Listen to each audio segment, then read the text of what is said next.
Hai Sobat Informatika, selamat datang di channel Informatika Upgris.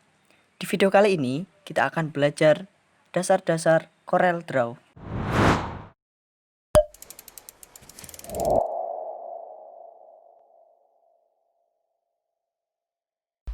Kalau kamu pengen dapetin informasi yang bermanfaat terkait dunia IT, silahkan tekan tombol subscribe. Dan jangan lupa untuk aktifkan notifikasinya. Oke, silahkan teman-teman buka aplikasi Corel Draw X7-nya.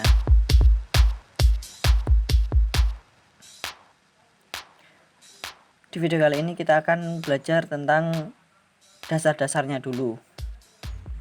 Setelah kalian buka, kita akan disuguhkan dengan tampilan lembar kerja Corel Draw. Di sini saya menggunakan Corel Draw X7 yang 64 bit. Oke, silakan teman-teman langsung pilih file dan new file untuk membuat lembar kerja baru, dan kita akan ditampilkan artboard ya. Ini namanya artboard. Oke, selanjutnya kita setting ukurannya, kita pilih yang A4, bebas sih, terserah. Kalau kalian mau A3 juga boleh, A4 juga boleh, tergantung kebutuhan kita mau desain ukuran berapa.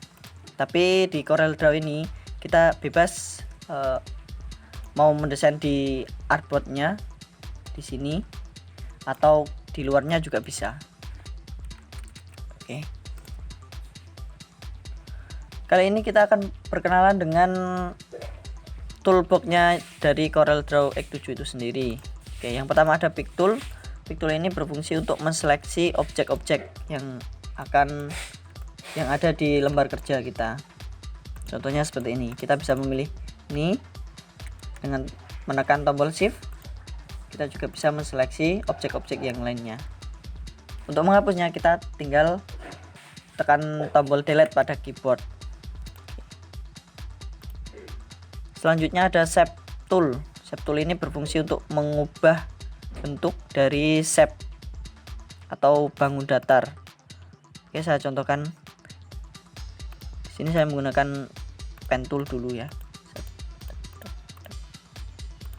Oke, kita pilih Shape Tool. Nah, dengan Shape Tool ini kita bisa mengubah bentuk sesuai keinginan kita. Oke, nice, sip, mantap.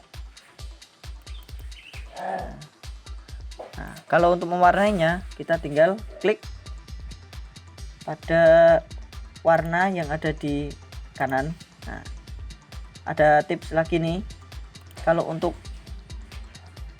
mewarnai di bagian fillnya, kita menggunakan klik kiri. Kalau untuk mewarnai di bagian outline-nya, kita menggunakan klik kanan. Oke, kurang terlihat ya, saya zoom aja.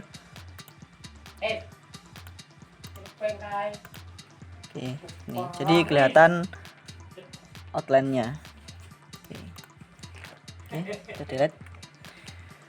Selanjutnya kita masuk ke crop tool. Ya, crop tool itu seperti biasa ya, untuk memotong atau mengcrop ya, memotong objek. Contohnya seperti ini. Saya warnai dulu, kasih warna biru. Nah, outline, oke. Kita crop aja, kita crop segini. Oke, lalu tekan enter, itu juga bisa.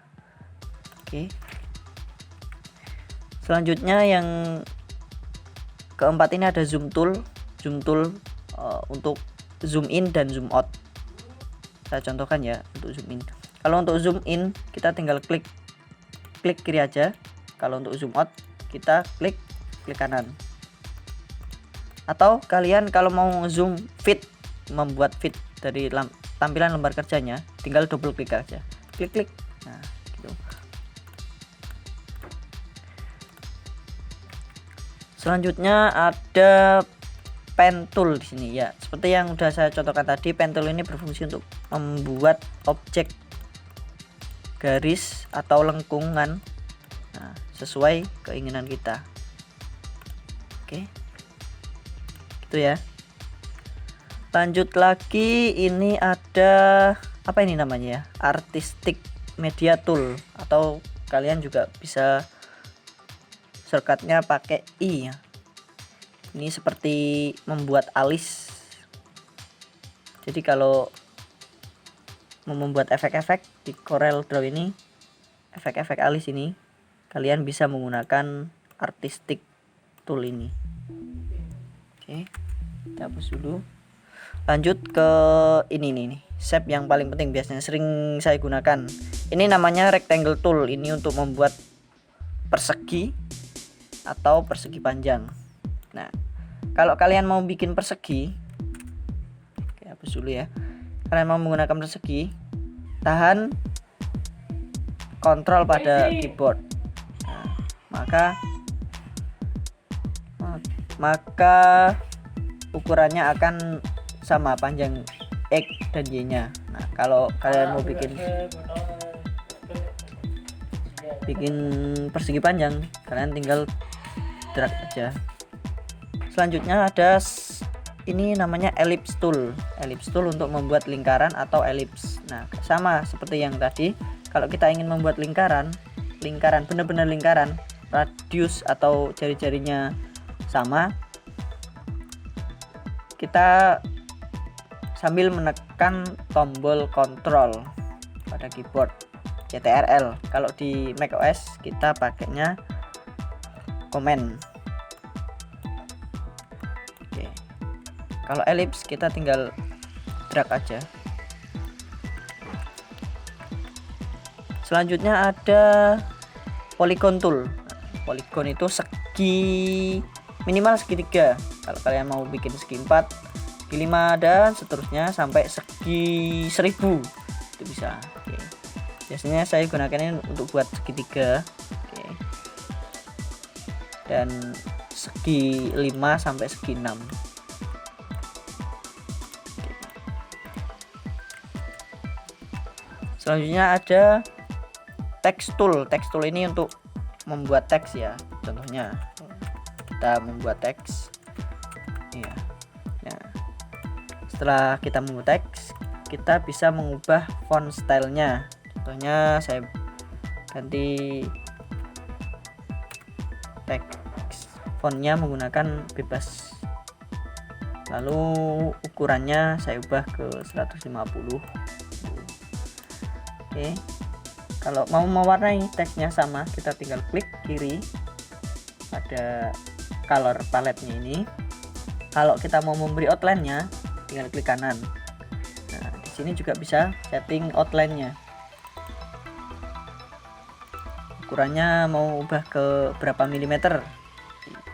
Kita ke 4. Oh, terlalu besar ya. Tinggal double klik aja, kita ubah. Oke. Nah, itu. Atau kalau kalian mau hilangin yang fill-nya, kalian bisa klik kiri yang ini, X ini yang di ujung ini, atau di sini juga bisa. Klik. Nah, ini juga bisa. Jadi nanti warnanya yang dalamnya itu transparan dan luarnya itu ada warnanya. Oke. Selanjutnya ada drop shadow.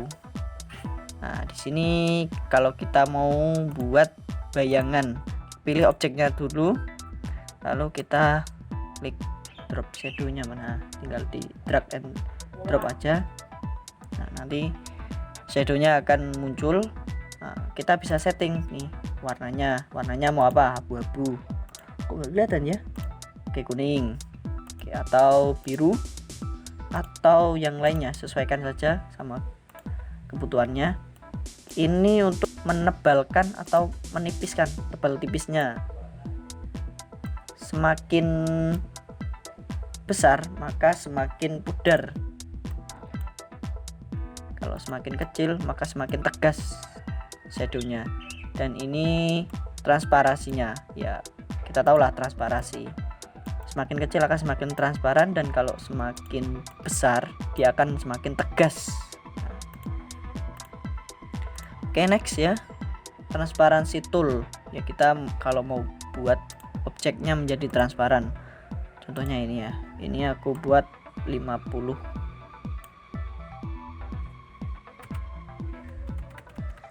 Nah, ini kan jadinya warnanya akan menjadi lebih transparan.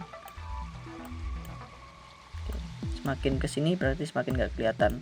Ini kebalikan sama yang tadi. Nah, kalau yang ini namanya color eyedropper tool. Ini kita kalau mau mengambil sampel warna dari sebuah objek. Nah, contohnya ini ya. Saya ambil dari sini terus saya tuangkan ke sini. Nah, maka warnanya yang objek kedua akan berubah. Kita ambil contoh yang ini aja. Nah, kita ambil dari sini, kita tuangkan ke sini. Oke, mungkin cukup itu saja. Silakan kalau ada pertanyaan sampaikan di kolom komentar dan jangan lupa subscribe.